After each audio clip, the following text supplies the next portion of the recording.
حول ولا قوة إلا بالله العلي العظيم. أعوذ بالله السميع العليم من الشيطان اللعين الرجيم. حسبنا الله نعم الوكيل نعم المولى نعم النصير. رب اشرح لي صدري ويسر لي أمري واحلل عقدة من لساني يفقهوا قولي. لا إله إلا الله العظيم الحليم. لا إله إلا الله رب العرش الكريم. الحمد لله الذي هدانا لهذا وما كنا لنهتدي لولا أن هدانا الله. لقد جاءت رسل ربنا بالحق. ثم الصلاة والسلام على رسول النبي المكي المدني القرشي الهاشمي وعلى سيد جد الحسن والحسين أبو القاسم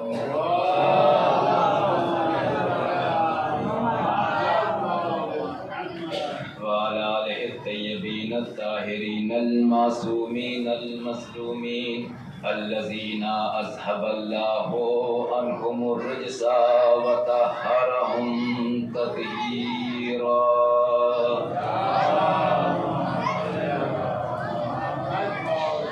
ولعنة الله على أعدائهم أجمعين من يومنا هذا إلى قيام يوم الدين. أما بعد فقد قال الله تعالى في القرآن الكريم. بسم الله الرحمن الرحيم.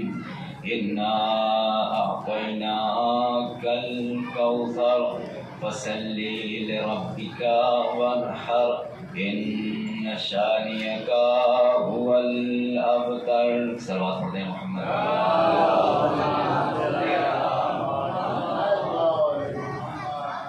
سوگواران مظلوم کربلا اور عزاداران امام حسین علیہ السلام، الحمدللہ عزا کا سلسلہ شروع ہو چکا ہے اور اس دن کا جس کا انتظار ہم سال بھر سے کر رہے تھے وہ آ گیا اور 2 دن سے آپ مجلس سماعت فرما رہے ہیں اور آج تاریخ اسلامی کے لحاظ سے سال کا پہلا دن ہے، یعنی اسلامی سال کا 1 محرم سے آغاز ہوتا ہے. نئے سال کا آغاز اسی محرم سے ہوتا ہے اور ہر سال میں نے رات کے مجلس میں کہا تھا کہ حسین ابن علی کا پورا کنبہ اسی محرم میں اجڑ گیا، پورا گھر برباد ہو گیا. حسین نے خود کو برباد کر کے اسلام کو آباد کر دیا. اس محرم میں اسلام آباد ہوا ہے، نماز آباد ہوئی ہے، قرآن آباد ہوا ہے، حج آباد ہوا ہے، مکہ آباد ہوا ہے، مدینہ آباد ہوا ہے، کربلا آباد ہوئی ہے. مدینہ اجڑا ضرور تھا لیکن حسین نے کربلا میں خود کو برباد کر کے مدینے کو بھی آباد کر دیا، مکے کو بھی آباد کر دیا. عزیزان محترم، آج سے ایام عزا کا آغاز ہو رہا ہے. جس سورہ مبارکہ کو میں نے آپ کے سامنے بعنوان گفتگو تلاوت کی ہے وہ بہت چھوٹا سا سورہ ہے لیکن اب کے اپنے اندر پورے قرآن کا لب و لباب لیے ہوئے ہیں. آپ اہمیت کا اگر اندازہ لگائیں اس سورہ کوثر کے اندر، اور اس سے پہلے یہ پیغام کلی سے میں پہنچا رہا ہوں کیونکہ یہاں آج پہلا دن ہے تو یہ پیغام پہنچانا ضروری ہے کہ ویسے تو الحمدللہ ہر سال آپ مجلسیں سنتے ہیں اور یہ اللہ کا کرم ہے اور بیوی کی دعا ہے کہ مجلسوں میں کبھی کمی نہیں آتی، ہر سال 1-2 مجلسیں بڑھتی ہیں، گھٹتی نہیں ہیں۔ آپ دیکھیں کہ ہر سال کبھی ایسا نہیں ہوتا کہ فلاں جگہ مجلس نہیں ہوئی ہے، ہو سکتا ہے کہ وہ بھی اس کے ساتھ ایک کا اضافہ ہوتا ہے، کمی نہیں ہوتی، کیونکہ جو زہرا سلام اللہ علیہ کی دعا ہے نہ ان کی کبھی دعا میں کمی ہے اور اللہ کی نہ کبھی عطا میں کمی ہے۔ بھائی اللہ کی عطا بھی ہمارے اوپر ہے، زہرا صلوات اللہ علیہ کی دعا بھی ہمارے اوپر ہے، جب تک بیوی باقی ہے تب تک ان کی دعا باقی ہے، اور جب تک دعا باقی ہے عزادار باقی ہے۔ صلوات پڑھیں محمد وعلى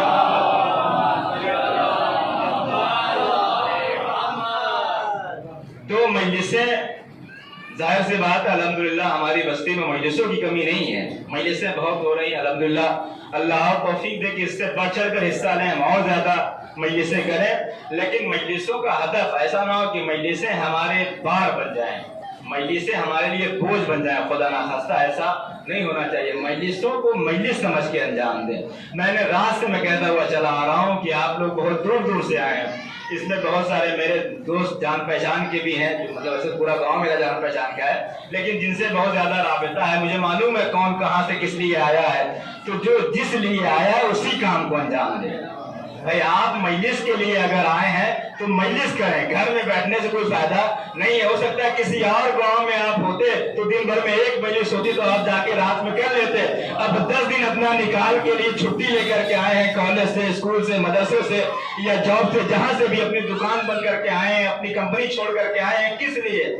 صرف حسین ابن علی علیہ السلام کے لیے اپنا عیش و آرام چھوڑ کر کے آئے ہیں، تو فرش ادا پہ آ کر کے زہرا کو بھی خوش کریں اور اپنے آنے کا مقصد بھی بیان کریں، تاکہ دنیا کو جب آپ یہاں سے واپس جائیں تو بتائیں اپنے اسکولوں میں، بتائیں اپنے کالجز میں، بتائیں اپنی کمپنیوں کو، بتائیں اپنے دکانداروں کو ہم گئے کہاں تھے، وہاں سے لے کر کے کیا آئے ہیں۔ صلوات پڑھیں محمد وعلى محمد۔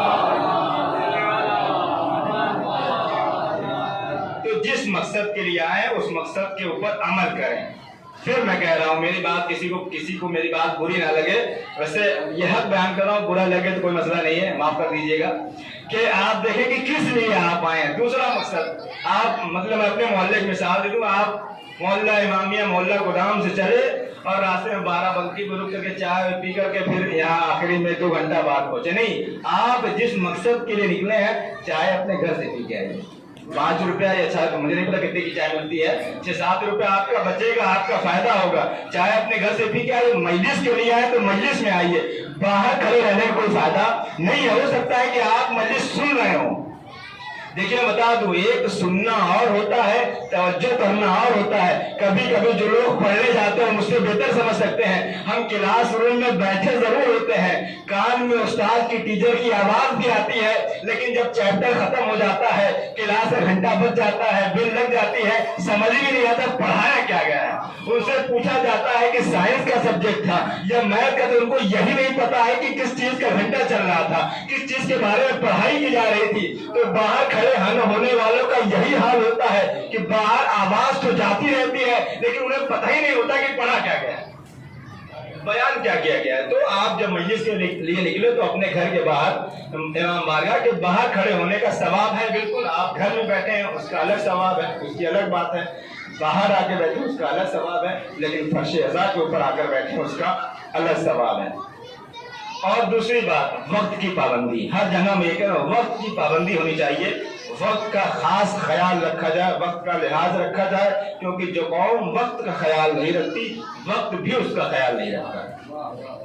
آج ضرورت یہ ہے کہ ہم وقت کے ساتھ چلیں، ہم وقت کے ساتھ چلیں، ایسا نہ ہو کہ زمانہ آگے بڑھ گیا اور ہم پیچھے ہی رہ جائیں۔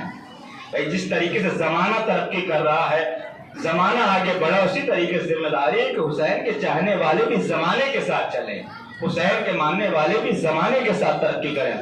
اور عزیزان محترم، تو ایک مسئلہ یہ ہے، اور دوسری بات یہ ہے کہ مجلس عزا میں نے کہا کہ اپنے لباس کے اوپر خاص خیال رکھیں، اپنی وضاقت، اپنی شکل و صورت اس طریقے سے بنائیں کہ دیکھنے والوں کو احساس ہو کہ یہ کون سا دن آ گیا ہے، ان کے اوپر کون سی ایسی مصیبت پڑی ہے کہ کل تک تو یہ ان کا وضاقت، ان کی شکل و صورت اور تھی، اسٹائل اور تھا، آج ان کا سارا بدلا ہوا ہے، کیا ہو گیا؟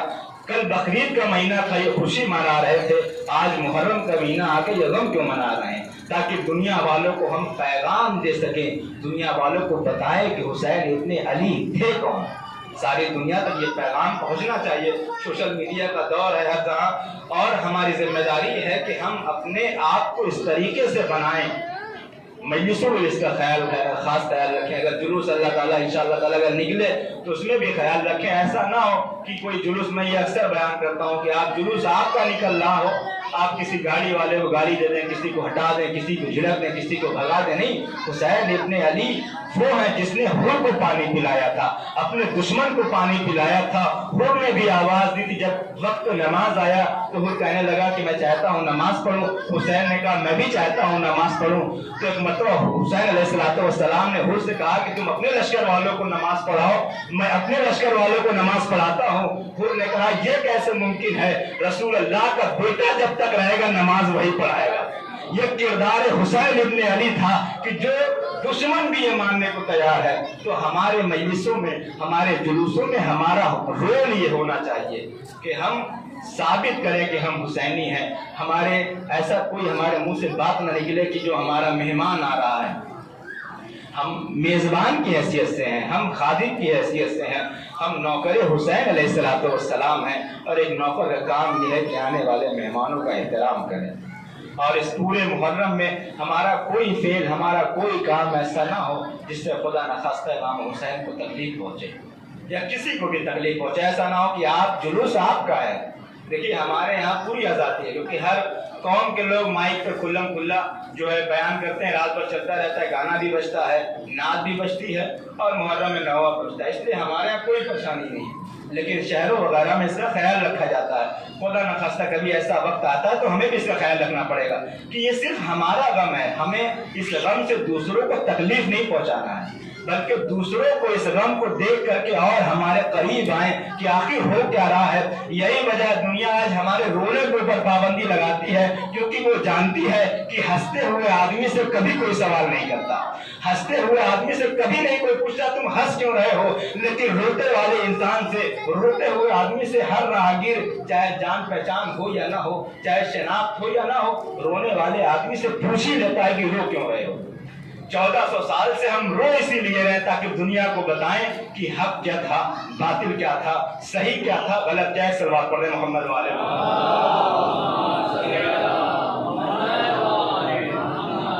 اور عزیزان محترم، جس آیت کی، جس سورہ کی میں نے آپ کے سامنے تلاوت کی ہے، اور میری کوشش یہ ہے کہ اس پورے 8 9 10 دن میں جو جتنا موقع ملے مجلسوں میں، وہ فضائل امام حسن علیہ السلام کے بیان ہو اور مسائل امام حسین علیہ السلام، کیونکہ امام حسن کا بھی بہت بڑا کردار ہے کربلا میں۔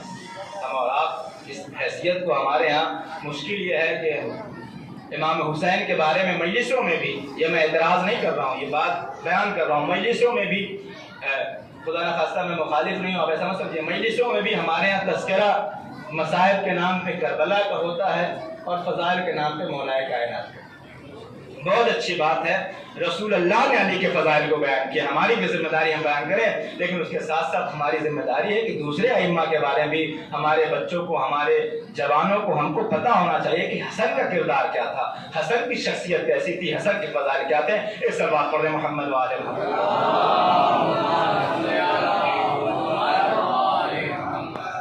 تو عزیزان محترم، بس ایک بات اور عرض کرنا چاہتا ہوں، اور وہ میں کہ دنیا میں آپ دیکھیں، میرا یہاں پہ الحمدللہ پورے جوان لوگ بیٹھے ہوئے ہیں، اور میرا عقیدہ ہے کہ میں سب کو جوان مانتا ہوں، چاہے وہ 70 سال کا ہو، چاہے وہ 90 سال کا ہو۔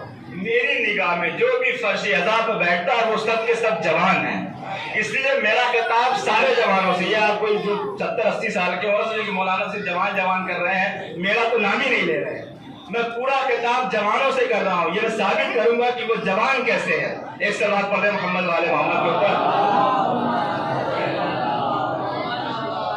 نہیں ان کو کسی کو نہیں آ رہی ہے، ایک صلوات اور مل جل کے پڑھیں تاکہ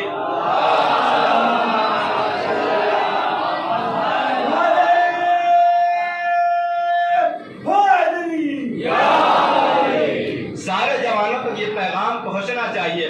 ہمارا ہر ایک، بس ایک سوال میں کرنا چاہتا ہوں، پورے پورا آخری مجمع تک جو میرا چھوٹا بھائی بچے بیٹھا ہوا ہے، چھوٹے بھائی چھوٹے بچے بیٹھے، سب سے یہ سوال ہے، یہ بتائیے دنیا آج چاہتی ہے کہ مجلسوں کے اوپر پابندی لگا دی جائے، دنیا چاہتی ہے کہ ماتم نہ ہو، دنیا چاہتی ہے کہ عزاخانہ نہ سجایا جائے، دنیا چاہتی ہے کہ جلوس نہ نکلے۔ قسم خدا کی میرا عقیدہ یہ ہے، اور ایک جوان سے میں پوچھنا چاہتا ہوں، سب میری نگاہ میں جوان ہیں، ایک جوان سے پوچھنا چاہتا ہوں، یہ بتا دو اگر کل حسین کو اوپر وقت پڑ جائے تو تم ساتھ دو گے یا نہیں دو گے؟ ہر جوان آواز دے گا، جب تک جان میں جان باقی ہے حسین کا نام مٹنے نہیں دیں گے۔ اور اس کی ایک مثال دنیا نے قائم کی، اس زمانے میں بھی جوان آگے بڑھ رہے تھے، آج بھی جب روضہ زینب صلوات اللہ علیہ کے اوپر وقت پڑا تو پاکستان کے جوان آگے بڑھے، افغانستان کے جوان آگے بڑھے، ایران کے جوان آگے بڑھ کے بتا رہے تھے وہ کل کا زمانہ اور تھا۔ آج جب تک ہم زندہ ہیں نہ حسین کا کوئی روزہ مٹنے والا ہے نہ ذکر رکنے والا ہے۔ صلوات پڑھے محمد والے۔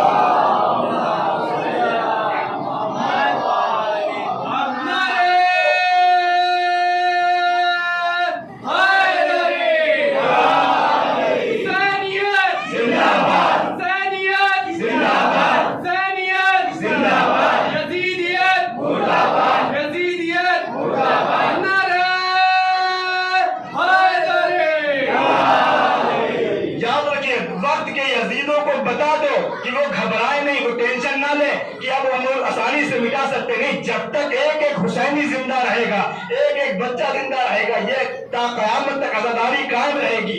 کیسے آپ سب جوان اس بات کو بھی سن لیجئے، ہو سکتا ہے کہ ان کا بدن کمزور ہو جائے، ان کا جسم کمزور ہو سکتا ہے، ہر ایک حسینی کا جسم کمزور ہو سکتا ہے، بدن ضعیف ہو سکتا ہے، باڈی کمزور ہو سکتی ہے، لیکن نہ عزم کمزور ہونے والا ہے، نہ حوصلہ کمزور ہونے والا ہے، نہ جوانی کمزور ہونے والی ہے۔ اس کی مثال ہمیں کربلا میں ملی، 90 سال کے حبیب ابن مظاہر نے کمر کو کس کے بتایا یہ جسم کمزور ہو سکتا ہے لیکن یہ روح کمزور نہیں ہو سکتی۔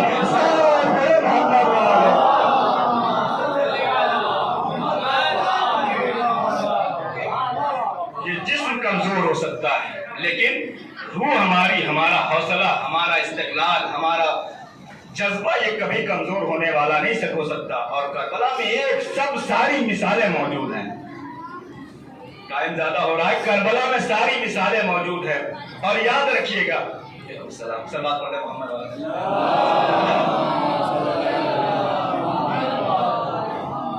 بھائی ذاکر حسین جو ہوتے ہیں ان کا احترام بہت ضروری ہے، صلوات اور پڑھیں محمد والے۔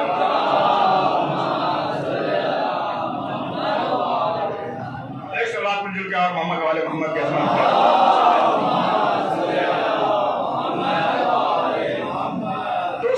ہو سکتا ہے، ہم ضعیف ہو سکتے ہیں، ہم کمزور ہو سکتے ہیں، لیکن ہمارا حوصلہ کمزور ہونے والا نہیں ہے۔ ہمارا 6 مہینے کا بچہ بھی حوصلہ اصغر کا لیے بیٹھا ہوا ہے، ہمارا 90 سال کا بوڑھا بھی اس کے دل میں وہی جوانی ہے جو حبیب ابن مظاہر کے دل میں تھی، جو زہیر ابن قین کے دل میں تھی۔ اور تمام دنیا والے سے، میں مسلمانوں کی بات نہیں، کوئی مسلمان عزائے حسین پہ انگلی اٹھا ہی نہیں سکتا اگر وہ رسول کا ماننے والا ہے۔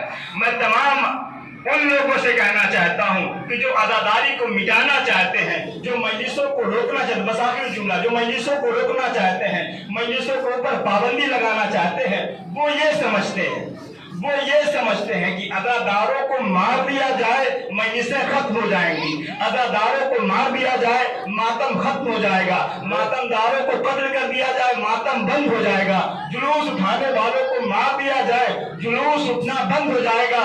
میں یہ پیغام آپ کو پہنچاتا ہوں اور آپ ساری دنیا کو جا کر کے بتا دیجئے کہ جتنے بھی مخالف عزا ہیں، جتنے بھی مخالف ممبر ہیں، جتنے بھی مخالف مجلس ہیں، وہ یہ جان لے، وہ یہ سمجھ لے، ان کو بھی یہ معلوم ہونا چاہیے کہ ہم عزاداری کو نہیں بچا رہے ہیں، عزاداری ہمیں بچا رہی ہے۔